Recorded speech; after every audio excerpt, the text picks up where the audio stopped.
नमस्कार, खबरें जारी न्यूज़ 24 पर मैं हूं आपके साथ मकसूद खान। प्राइम टाइम एक्सक्लूसिव में बात उत्तर प्रदेश की होगी। वही उत्तर प्रदेश जो देश का वो सूबा है जिसे राजनीति की पाठशाला भी कहते हैं। उसी यूपी में इन दिनों सियासी पारा गर्म है, क्योंकि प्रदेश में 10 सीटों पर उपचुनाव की सुगबुगाहट तेज हो चुकी है। ऐसे में एनडीए और इंडिया ने अपनी अपनी तैयारियों को धार देना शुरू कर दिया है। एक तरफ विपक्षी गठबंधन अपने पीडीए के फॉर्मूले को धार दे रहा है, तो वहीं दूसरी तरफ बीजेपी भी अपने हिंदुत्व वाले एजेंडे के साथ साथ पीडीए की काट ढूंढने में लगी है। हालांकि 2024 लोकसभा चुनाव में पीडीए चल गया, लेकिन अब सिर्फ नारे भर से काम नहीं चलने वाला, और यही वजह है कि पड़ाव दर पड़ाव इसकी मजबूती और इसके विस्तार पर काम कर रहे हैं अखिलेश यादव। और इसी क्रम में केशव पर सियासी वार कर अखिलेश ने उत्तर प्रदेश के उपचुनावों को दिलचस्प बना दिया है, साथ ही बीजेपी की टेंशन को भी बढ़ा दिया। यही वजह है कि अब बीजेपी के नेता डैमेज कंट्रोल में जुटे हैं। ऐसे में आज देखिए पीडीए का दम, मौर्य भूले गम। क्या है, मुख्यमंत्री डांट देंगे तो अभी चुप हो जाएंगे 2 मिनट। सच्चाई है, मुझे किसी ने बताया। अखिलेश यादव जी 2 धारी तलवार लेके चलते हैं, तो हम 4 धार की तलवार लेकर के चलते हैं। कोई कारण नहीं, 10 की 10 उपचुनाव फिर से भारतीय जनता पार्टी अपने पक्ष में करने में सफल हो। उपचुनाव जनता पीडीए को जिताएगी। राजनीति का पाठशाला कहा जाने वाला यूपी, वो सूबा जहां इन दिनों सियासी पारा हाई। वजह है 10 सीटों पर होने वाले उपचुनाव। ये उपचुनाव नहीं बल्कि 2027 का सेमीफाइनल है। वो सेमीफाइनल जो तय करेगा कि 2027 के विधानसभा चुनाव के बाद यूपी की सत्ता पर कौन राज करेगा। भले ही अभी 10 सीटों पर होने वाले उपचुनाव को लेकर तारीखों का ऐलान नहीं हुआ है, लेकिन सत्ता पक्ष और विपक्ष ने अभी से अपनी पूरी ताकत झोंक दी। वार पलटवार का दौर अपने चरम पर है। एक दूसरे पर कटाक्ष और नीचा दिखाने का दौर जारी, और सामने हैं सूबे के 2 दिग्गज, समाजवादी पार्टी के मुखिया अखिलेश यादव और यूपी के डिप्टी सीएम केशव प्रसाद मौर्य। उत्तर प्रदेश की सियासत में इन 2 चेहरों के बीच की जुबानी जंग अपने चरम पर है। एक तरफ सपा सुप्रीमो अखिलेश यादव लगातार केशव प्रसाद मौर्य पर जुबानी हमला कर रहे हैं, तो दूसरी तरफ केशव प्रसाद मौर्य भी पलटवार करने से नहीं चूक रहे। इन दोनों नेताओं के बीच की जुबानी जंग ने उत्तर प्रदेश की 10 विधानसभा सीटों पर होने वाले उपचुनाव को दिलचस्प जरूर बना दिया है। उत्तर प्रदेश में सीएम योगी आदित्यनाथ और केशव प्रसाद मौर्य के बीच लोकसभा चुनाव में कम सीटें जीतने के बाद से ही तनाव देखा गया था, जिसके बाद केशव प्रसाद मौर्य के सुर अब बदले हुए नजर आ रहे हैं। उन्होंने हाल ही में कहा, योगी आदित्यनाथ देश का सबसे अच्छा सीएम। दुनिया में मोदी जी जैसा नेता कोई दूसरा है क्या? देश में मुख्यमंत्री योगी आदित्यनाथ जी जैसा दूसरा मुख्यमंत्री है क्या?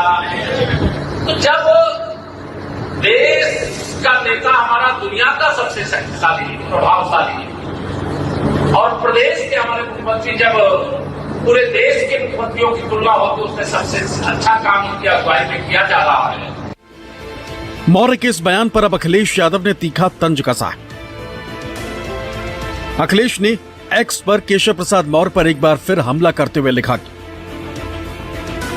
कोई उप डबल हार के उपहार के बाद भी डबल इंजन का प्रशंसा प्रमाण पत्र बांट रहे हैं। अगर माननीय सही काम कर रहे होते तो 2 उप मुख्यमंत्री की क्या जरूरत पड़ती? इसका मतलब या तो वो सही काम नहीं कर रहे हैं या फिर बाकी 2 बेकाम हैं, नाकाम हैं, और उनका काम दरबारी चारण की तरह करना बस स्तुतिगान है। अगर उप सच में उपयोगी होते हैं तो दिल्ली के मंडल में भी होने चाहिए थे, परंतु है नहीं। इसका जवाब देंगे उप या रहेंगे चुप। अखिलेश के इस बयान पर केशव की प्रतिक्रिया भी आई। केशव ने सोशल मीडिया प्लेटफॉर्म एक्स पर लिखा, कांग्रेस को कभी जड़ से उखाड़ने का दम भरने वाले लालू और मुलायम परिवार आज दोनों खुद ही कांग्रेस के बैसाखी बन चुके हैं। पिछड़ा वर्ग की राजनीति का दम भरने वाले ये दोनों परिवार उस कथित गांधी परिवार के पिछलग्गू बने हुए हैं, जिसने दशकों तक पिछड़ों का खून चूसा। दरअसल दोनों नेताओं के बीच सियासी वार पलटवार का दौर पिछले कुछ दिनों से लगातार जारी है। दोनों नेता लगातार एक दूसरे पर जबानी हमले कर रहे हैं। अभी हाल ही में अखिलेश यादव ने केशव प्रसाद मौर्य पर जुबानी हमला किया था। उन्होंने कहा कि केशव प्रसाद मौर्य का कोई राजनीतिक वजूद नहीं और अगर सीएम योगी उन्हें डांट देंगे तो वो चुप हो जाएंगे। आप अननेसेसरी अपने चैनल चलाने के लिए उनका नाम मत लिया करो। वो कुछ है ही नहीं। वो क्या है, मुख्यमंत्री डांट देंगे तो अभी चुप हो जाएंगे 2 मिनट। सच्चाई है, मुझे किसी ने बताया कि अगर वो डांट दें मुख्यमंत्री जी तो पता ही लगेगा वो डिप्टी सीएम है कौन। उधर केशव प्रसाद मौर्य ने अखिलेश पर पलटवार करते हुए कहा कि अखिलेश और उनकी पार्टी पिछड़ों की सबसे बड़ी दुश्मन है। अखिलेश यादव जी जो जातिवाद करते हैं, परिवारवाद करते हैं, गुंडों अपराधियों का संरक्षण करते हैं, तुष्टीकरण की घटिया और घिनौनी राजनीति करते हैं, वो कभी पिछड़ों को भला चाहेंगे? पिछड़ों के, दलितों के जन्मजात दुश्मन अगर मैं कहूँ तो श्री अखिलेश यादव जी एंड कंपनी है। और वह जो बयानबाजी कर रहे हैं उनके बयान का जवाब देने के लिए मैंने वो बात कही। दरअसल 2024 के लोकसभा चुनाव में मिली करारी हार के बाद से यूपी में मंथन का दौर जारी था। ऐसे में योगी और केशव के बीच मनमुटाव की खबरें सामने आई, जिसके बाद अखिलेश यादव ने इस मुद्दे को अपने बयानों से और हवा दे दी। उन्होंने केशव प्रसाद मौर्य को दिल्ली के वाईफाई का पासवर्ड कह डाला। लोग मोहरा बन गए हैं, वो मोहरा हैं, दिल्ली के वाईफाई के वो पासवर्ड हैं।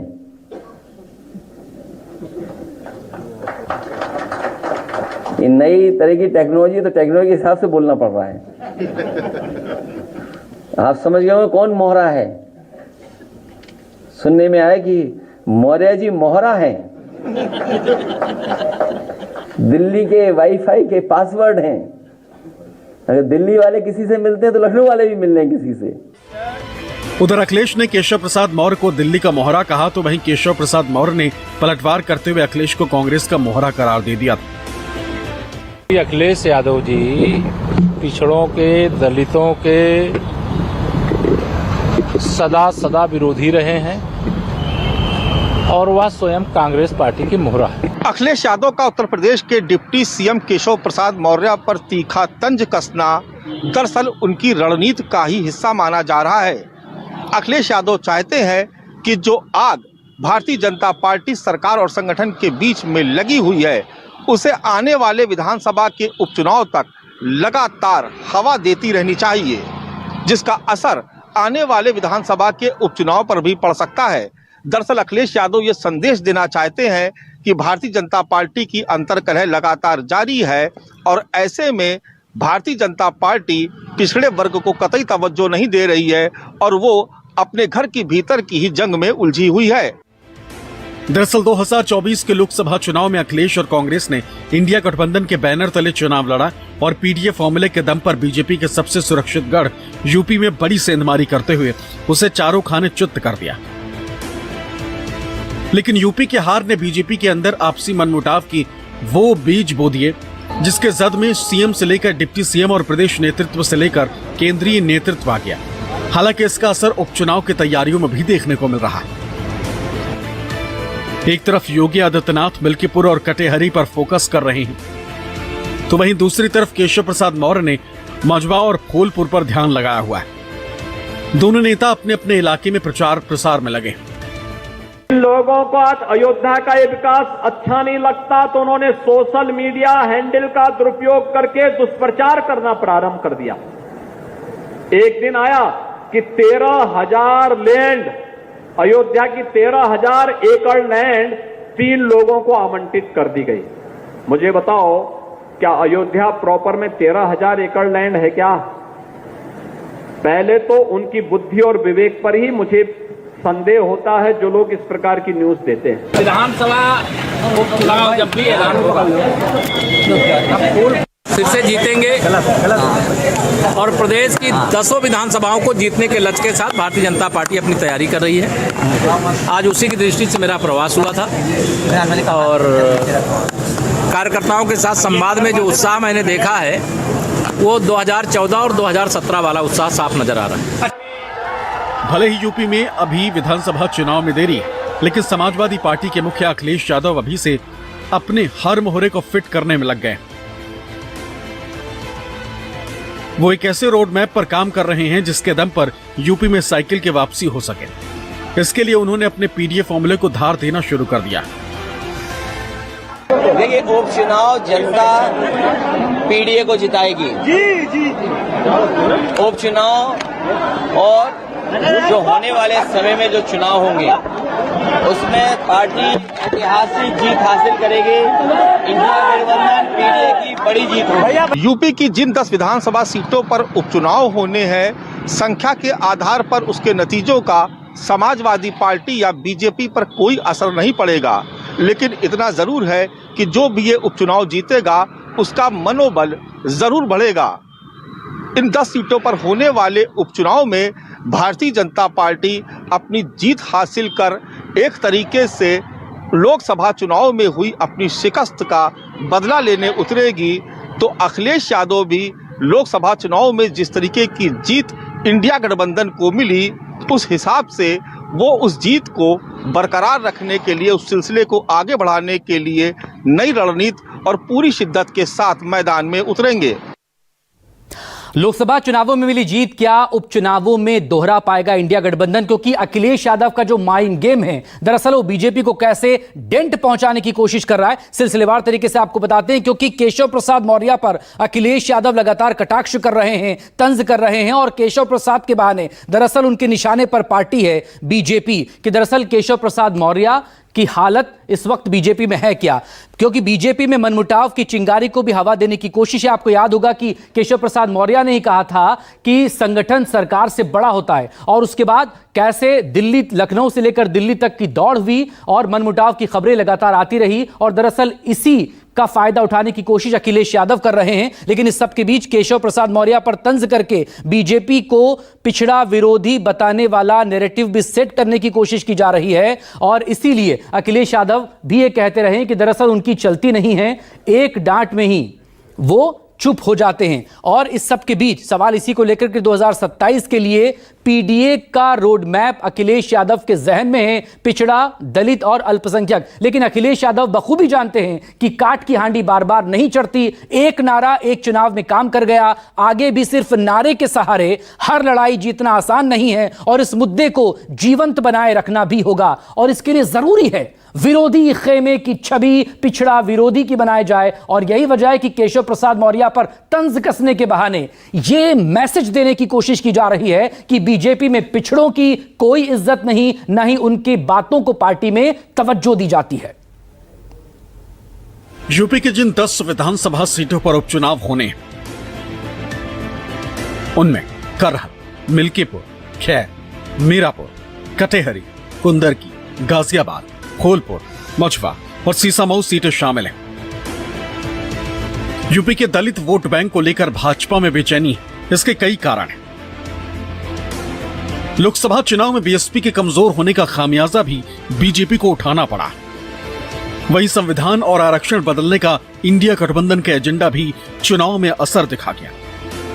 बीजेपी की नई चिंता आजाद समाज पार्टी प्रमुख चंद्रशेखर रावण भी हैं, जिनकी निगाहें बीएसपी के वोट बैंक खासतौर से जाटव समाज पर है। लोकसभा चुनाव में अखिलेश यादव का पीडीए फॉर्मूला लोगों के सिर चढ़कर बोला।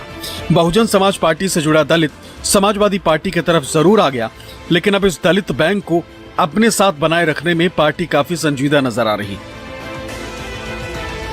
समाजवादी पार्टी को लोकसभा चुनाव में मिली अच्छी सफलता और बीएसपी से दलित वोटर्स के खिसकने के बाद समाजवादी पार्टी दलितों को पार्टी के साथ जोड़ने के लिए कई तरह के अभियान चला रही। अखिलेश की नजर दलित समाज में आने वाले पासी बिरादरी पर है, और अखिलेश ने संसद में अयोध्या से जीते दलित समाज से आने वाले अवधेश प्रसाद को फ्रंट फुट पर रखकर इसका संकेत दे दिए। अखिलेश ने साफ कर दिया है कि अब बीजेपी की यूपी में उल्टी गिनती शुरू हो चुकी और बीजेपी हार के डर से घबराई हुई। जनता ने तय कर लिया है कि अब बीजेपी को यूपी से उखाड़ फेंकना है। 2027 का चुनाव होने जा रहा है। बीजेपी ऐसी घबराई हुई है कि उन्हें पता ही नहीं लग रहा है कि किस दिशा में जाएं। और इन परिणामों के आने के बाद समाजवादी लोग जितना जनता के बीच में रहेंगे, उतना ही जनता का समर्थन आने वाले समय में मिलेगा, और हमें पूरा भरोसा है कि जो समाजवादियों की प्रोग्रेसिव पॉलिटिक्स रही है, जो समाजवादियों की पॉजिटिव पॉलिटिक्स है, जो समाजवादियों की खुशहाली की राजनीति है, जो समाजवादियों की भेदभाव मिटाने की राजनीति है, जो समाजवादियों को जो विरासत में मिला है कि खाई कैसे कम हो, अमीरी गरीबी की उस दिशा में लगातार काम करेंगे और पूर्वांचल की जनता पहले जैसा आशीर्वाद फिर देगी समाजवादियों को। राजनीतिक जानकारों का मानना है कि यूपी के 10 सीटों के लिए होने वाले उपचुनाव मुख्यमंत्री योगी आदित्यनाथ के सियासी भविष्य के लिए बेहद जरूरी है, क्योंकि अगर इन सीटों पर बीजेपी चुनाव हार जाती है तो फिर मुख्यमंत्री योगी आदित्यनाथ पर सवाल उठने शुरू हो जाएंगे। वहीं अखिलेश यादव अपनी लोकसभा की जीत के मोमेंटम को इस उपचुनाव में भी बनाए रखना चाहेंगे, क्योंकि 2027 में उत्तर प्रदेश का विधानसभा चुनाव उनके लिए जीवन मरण का चुनाव होने वाला है।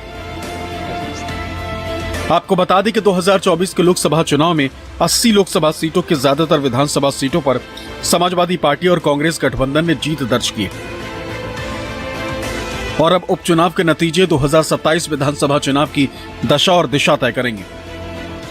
अगर भारतीय जनता पार्टी और सहयोगी दल अपनी 4 सीटें नहीं जीत पाते हैं या जैसे दावा किया जा रहा है कि 10 में से अगर 6-7 सीट भी नहीं जीत पाते हैं तो निश्चित तौर पे भारतीय जनता पार्टी को बड़ा झटका लगेगा, क्योंकि उत्तर प्रदेश में जब भी विधानसभा चुनाव होंगे उससे पहले ये माहौल बनना शुरू हो जाएगा कि भारतीय जनता पार्टी लगातार हार रही है। भाजपा के लिए महत्वपूर्ण जरूर है, क्योंकि उपचुनाव जब भी होता है तो भाजपा किसी भी चुनाव को, चाहे वो उपचुनाव हो चाहे वो मुख्य चुनाव हो, अपने तरीके से पूरे दल बल के साथ लड़ती है। भाजपा को इन 10 में से 10 सीटें जीत के ये स्थापित करना पड़ेगा कि लोकसभा के चुनाव का जो निर्णय था उसके कारण कुछ और थे और विधानसभा के चुनाव के निर्णय कुछ कारण कुछ और थे। समाजवादी पार्टी और कांग्रेस अपने अपने स्तर पर दलित वोट बैंक को साधने में जुटी और तो और वहीं बीजेपी ज्यादा से ज्यादा सीटें जीतने की कोशिशों में लगी। लेकिन एक बात तो साफ है कि इस चुनाव में जीत उसी की होगी जिसके साथ प्रदेश का पिछड़ा, दलित और अल्पसंख्यक होगा।